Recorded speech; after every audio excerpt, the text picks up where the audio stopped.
બાબરાના ward number 6માં ખરાબ રસ્તા અને ખુલ્લી ગટરને કારણે એક દિવ્યાંગ વૃદ્ધ તેમના 3 વ્હીલર સાયકલ સાથે ગટરમાં ફસાઈ ગયા હતા.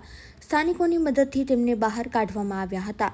આ ઘટનાને લઈને લોકોમાં નગરપાલિકાના સત્તાધીશો સામે ભારે રોષ અને આક્રોશ જોવા મળી રહ્યો છે.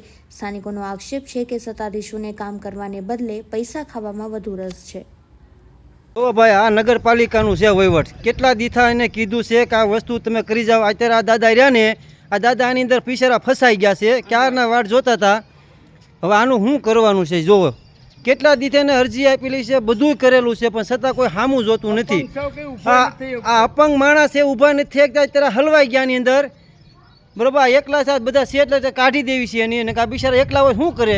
દાદા કાંઈક બોલો, આનું કાંઈક બોલો તમે. માણા કાંઈક તો જો બધું શું કરે ને, માણાને હેરાન કરો. આ જો હલવાઈ ગયા, વાળાને હેરાન કરો ને અમને હેરાન કરો.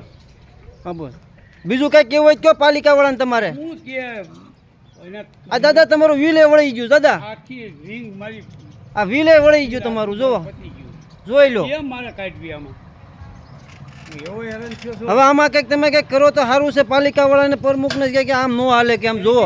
ચાર તમને આવા પાવઠા નથી મળતા પંચાયતમાં. હા એમ એક ગટર નથી કરી, સાયકલ છોકરા હાથતા ઈ હલવાઈ જાય. હા અમારી જેવા અપંગ હાવ હલવાઈ જાય, ગાડીઓ વાળા ભૂંડાઈને હેરાન થાય. હા તમને આમાં ફાયદો શું છે? દાદા તમારે સાયકલ છે, માણસોની 10-10 લાખ રૂપિયાની ગાડી છે, એલામેટ ફેરવી દીધા છે આ. અને આ કેટલી દાન એને કિયાવા સીવી અમે, પણ નથી કોઈ સામું જોતું. શું કરવાનું? અત્યાચાર જ હાલત બધી કોરામાં, કોઈ સામું જ નથી જોતું. એની કે ગળપટલીનો છે, સરપંચને ત્યાં જઈને વાત કરવા, મારી આખી ગાડી ફેલ થઈ ગઈ. હા દાદા તમારા ટાયર તો દાદા પતી ગયા. દાદા બે કોઈ ટાયર જો તમારે વળી જશે.